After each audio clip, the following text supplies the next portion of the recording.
बिस्मिल्लाहिर्रहमानिर्रहीम। अस्सलाम वालेकुम। आप देख रहे हैं सियासी गपशप और मैं हूं जाहिद जावेद। लाहौर में पंजाब इंतज़ामिया ने थ्रेट अलर्ट जारी कर दिए हैं। बमबार और बारूद लाहौर में दाखिल होने की एजेंसियों की रिपोर्ट शाया हो चुकी है और आज ही लाहौर में पाकिस्तान तहरीक इंसाफ का जलसा भी मुनक्कद किया जा रहा है। ये दोनों चीज़ें इकट्ठी हो गई हैं और इंतज़ामिया को पड़ गया वक्त, और इस रौले में इंतज़ामिया की क्या हिकमत अमली है ये आपको बताएंगे। लेकिन उससे पहले मैं आपसे बात करूंगा राना सनाउल्लाह खान साहब के एक बड़े मुतालबे के बारे में जो असम्बली में खड़े होकर उन्होंने किया है और जो बिल्कुल जायज़ भी है। वो मुतालबा क्या था मैं आपको बताता हूँ।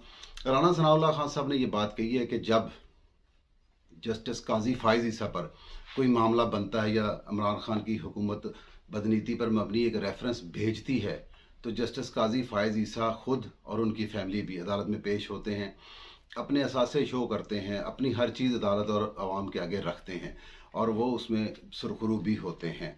लेकिन अब हर तरफ से इन जजेस हजरात पर उंगलियां उठ रही हैं। मुज़ाहर अली नकवी के ट्रक, मुनीब अख्तर साहब और जस्टिस एजाजुल एहसन साहब पर बहुत सारे सवालिया निशान हैं। राना सनाउल्लाह खान साहब का कहना है कि ऐसा क्यों कर नहीं हो सकता कि ये जजेस भी अपने आप को पेश करें एहतसाब के लिए और चीफ जस्टिस साहब ऐसा कोई मामला, ऐसा कोई नोटिस, ऐसी कोई रेफरेंस बनाएं और इन जजेस का भी एहतसाब किया जा सके ताकि आवाम को मालूम तो हो कि ये जो फैमिली प्लानिंग वाला इंसाफ है ये पाकिस्तान में क्या काम कर रहा है। इसी सिलसिले में राना सनाउल्लाह साहब के इसी एक मुतालबे की कड़ी एक मशहूर सहाफ़ी शाहद मितला साहब का वो इंटरव्यू है जो उन्होंने जनरल रिटायर्ड कमर जवेद बाजवा साहब से किया है। कमर जवेद बाजवा साहब ने ये बात कही है जो मितला साहब ने अपने कॉलम में लिखी है कि जजेस, बहुत सारे जजेस जो हैं वो पाकिस्तान तहरीक इंसाफ के इसलिए हामी हैं कि उनकी बेगमात, उनके बच्चे पाकिस्तान तहरीक इंसाफ को पसंद करते हैं और जजेस जो हैं वो पाकिस्तान तहरीक इंसाफ को बेगमात वाला इंसाफ देने पर मजबूर हैं। ये बात जनरल रिटायर कमर जवेद बाजवा साहब ने कही है। मितला साहब ने जनरल रिटायर कमर जवेद बाजवा साहब से पूछा कि नवाज शरीफ साहब को नाहल आपने करवाया था, तो इसका जवाब बाजवा साहब ने ये दिया कि नहीं, ये हमारे जजेस बहुत डरपोक हैं। जितने भी सुप्रीम कोर्ट के जज हैं ये इंतहाई डरपोक हैं। अगर इनके खिलाफ टिकटॉक पर भी कोई मुहिम चला दी जाए तो ये उससे भी डर जाते हैं और उस दबाव में आकर फैसला कर देते हैं। जस्टिस उमर अता बंदयाल के बारे में बाजवा साहब के बयानात इंतहाई तशवीशनाक हैं। बाजवा साहब ने यह बात कही है कि उमर अता बंदयाल एक इंतहाई कमज़ोर इंसान है। जस्टिस मुनीब अख्तर और जस्टिस एजाजुल एहसन, ये एजाजुल एहसन वही हैं जो निगरान जज तैनात हुए थे नवाज शरीफ के केस में। इन दोनों जजेज़ ने मिलकर उमर अता बंदयाल को ब्लैकमेल किया हुआ है और उनको अपने हाथ में पकड़ा हुआ है। और ये मुनीब अख्तर साहब ने ही, जस्टिस मुनीब अख्तर साहब ने ही नवाज शरीफ के खिलाफ जो फैसला था वो लिखा था। और ये तमाम फैसले ये पीछे से अपनी बीवियों के, अपने बच्चों के डर और दबाव की वजह से दे रहे हैं। ये बात अब यहाँ है कि जनरल रिटायर बाजवा साहब ने मितला को ये भी बात कही है कि जजेस अपने किए हुए फैसलों से बहुत नालां हैं और अब उनको लग रहा है कि ये सुप्रीम कोर्ट की एक आला दर्जे की जिल्लत और रसवाई का सबब बने हैं ये फैसले। अब वो अपने फैसलों को रिवर्स करना चाहते हैं लेकिन उनके बस में, उनके इख्तियारात में अब ये मामला बन नहीं रहा कि वो किस तरह अपने फैसलों को रिवर्स करें। इसी ज़मन में राना सनाउल्लाह खान साहब ने जो मुतालबा किया है वो मुतालबा बेहतरीन नज़र आ रहा है कि जजेस को अपने किए हुए तमाम फैसलों पर, अपनी की हुई एक तरफी पर और अपने बेगमाती इंसाफ पर दोबारा से गौर करना चाहिए। उमर अता बंदयाल साहब आप बहुत कमज़ोर आदमी है, बाजवा साहब कहते हैं। एक कमज़ोर आदमी तो मोहल्ले का कौंसलर मुंतखब नहीं हो सकता और आप तो पाकिस्तान सुप्रीम कोर्ट के चीफ जस्टिस मुंतखब हो चुके हैं। लिहाजा आपको देखना पड़ेगा कि अगर आप में अभी कोई हिम्मत बाकी है, कोई ताकत बाकी है, तो क्यों ना आप इंसाफ के इस म्यार को बेगमाती तिलस्म से बाहर निकालें और इसको मेरिट पे करें। और राना सनाउल्लाह साहब वज़ीर दाखिला पाकिस्तान ने हुकूमत वक्त से ही मुतालबा किया। आप राना साहब आप ही इनिशिएटिव लें, आप आगे बढ़ें और सुप्रीम कोर्ट पे एक रेफरेंस भेजें, इन जजेस को बीच में लाएं। मुज़ाहर अली नकवी साहब तो बहुत ही मुतनाज़ा जज हैं। अगर मुज़ाहर अली नकवी साहब जैसे जज अभी तक बैठे हुए फैसले कर रहे हैं तो आप हुकूमत नहीं चला सकते। पाकिस्तान तहरीक इंसाफ का जो तशद्दुद है, जो उनकी लसानियत है, आप उसको कभी पीछे नहीं कर सकते क्योंकि उनके पीछे तगड़ा बेगमाती इंसाफ है। पहले बेगमाती इंसाफ को आपको शिकस्त देनी पड़ेगी, उसके बाद जाकर पाकिस्तान में कोई इंसाफ का बोलबाला हो सकेगा। नाजरीन, आज एक और बड़ी शानदार खबर हमें देखने को मिली है, आपसे शेयर करनी बहुत ज़रूरी है कि मियां मोहम्मद अजहर साहब, जो एक पुराना नाम है, लोटा क्रैसी में बड़े मास्टर हैं, हज़ारों की तादाद में पार्टियां बदल चुके हैं। हज़ारों तो मुहावरतन नहीं नहीं बदली हैं कि हुण इदा लगता हज़ारों हो गई हैं। हर पार्टी के रुकन रह चुके हैं, हर पार्टी में गद्दारी कर चुके हैं।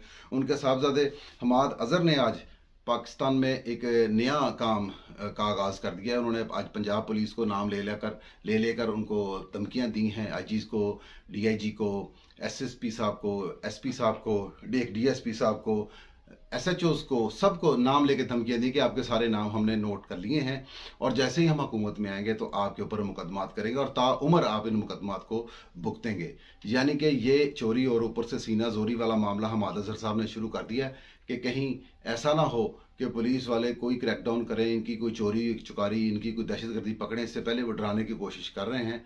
लेकिन मोहसिन नकवी साहब जो वज़ीर आला पंजाब निगरान हैं, उन्होंने पुलिस को काफ़ी तकवीद और ताकत बख्शी हुई है। मुझे नहीं लगता कि हमाद अज़हर की ये धमकी कारगर होगी। दूसरी तरफ पाकिस्तान तहरीक इंसाफ के साबिक स्पीकर असद कैसर ने पाकिस्तान तहरीक इंसाफ के चेयरमैन इमरान खान का वो बयानिया कि इम्पोर्टेड हुकूमत एक साइफर अमरीका ने तबाह करता, अमरीका ने सन हुकूमत सुटती, साड़ी हुकूमत का बेड़ा गर्क करता, इमरान खान के सारे बयानियों को ज़मीन में दफन करके जूती समेत ऊपर खड़े हो गए हैं। असद कैसर साहब ने पाकिस्तान की हुकूमत के ख़िलाफ़ बहुत सारे खतूत लिखे हैं। जी हाँ नाजरीन, पाकिस्तान की हुकूमत के ख़िलाफ़ असद कैसर साहब ने बहुत सारे खतूत लिखे हैं, जिनमें उन्होंने यूरोपियन यूनियन को ख़त लिखा है, जिसमें उन्होंने अमेरिकन कांग्रेस को ख़त लिखे हैं, जिसमें उन्होंने पाकिस्तान की हुकूमत के ख़िलाफ़ बरतानिया की गवर्नमेंट को ख़त लिखे हैं कि पाकिस्तान में ये हुकूमत हम पर जुल्म कर रही है, तशद्दुद कर रही है, इसका नोटिस लिया जाए और पाकिस्तान पर दबाव बढ़ाया जाए और पाकिस्तान को दी जाने वाली मोहलत को, दी जाने वाले कारोबारी मामलात को, हर चीज़ को रोक दिया जाए ताकि पाकिस्तान की हुकूमत दबाव में आकर हमें हमारे गलत कामों से ना रोके। असद कैसर साहब कि इस बात को सेकंड करते हुए आपने देखा ज़ल्मे खलीलज़ाद ने बहुत सारे बयान दिए, बल्कि ज़ल्मे खलीलज़ाद ने एक इंतहाई चुभता हुआ बयान भी दिया। उन्होंने ये कहा था कि अभी पाकिस्तान के IMF के साथ मुज़ाकरात तकमील तक नहीं पहुंचे। अगर इमरान खान साहब को तकलीफ़ और तंगी ऐसे ही होती रही तो मुमकिन नहीं है कि पाकिस्तान और IMF के साथ मुज़ाकरात हो और पाकिस्तान अपने पैरों पर खड़ा हो सके। नाज़रीन, तहरीक इंसाफ की हुकूमत अपने बैरूनी आकाओं को खुश करती हुई उन्हीं से मदद मांग रही है। अवाम से मदद का तो ढोंग रचाती है। असल में ये फॉरेन फंडिंग कंपनी, ये फॉरेन फंडेड एजेंट जो हैं, ये अपनी मदद यहूद व नसारा से ही लेते हैं। बरतानिया, अमेरिका और इसराइली इनके हेडक्वार्टर्स हैं। जब ये फंसते हैं वहीं से इमदाद तलब करते हैं। खुलेआम सरेआम ये ख़त लिख रहे हैं, सरेआम ये मदद मांग रहे हैं। और दूसरी तरफ इसी हुकूमत को ये इम्पोर्टेड हुकूमत भी कहते हैं। नाज़रीन, एक मुंह से ये दो बातें ये किस तरह कर लेते हैं, हमें यकीन नहीं है। हमें समझ नहीं आती कि एक शख्स के इतने बुरे दो चेहरे कैसे हो सकते हैं। अब आते हैं हम इमरान खान साहब के जलसे की तरफ, जो आज लाहौर में मुनक्कद किया जाएगा। रमज़ान शरीफ का महीना है। आपको पता है कि लाहौरिये, खास करके पंजाबी सारे, लेकिन लाहौरिये खास करके रातों को नहीं सोते, सारी सारी रात जागते रहते हैं और सहरी के वक्त सहरी करके सोते हैं। और सुबह तो संडे है, छुट्टी है, सारा लाहौर जाग रहा होगा। इमरान खान साहब इस साइकी को समझते हैं और इसी साइकी को समझते हुए आज हफ्ते की रात को उन्होंने अपना जलसा वहाँ रखा है मीनार पाकिस्तान में, ताकि कसीर तादाद में लाहौरिये आ सकें। औरतों का बंदोबस्त इमरान खान साहब खुद करेंगे और उनको देखने के लिए लाहौरिये जोक दर जोक आते जाएंगे। लेकिन इसी ज़मन में पंजाब हुकूमत के पास सिक्योरिटी अलर्ट भी हैं।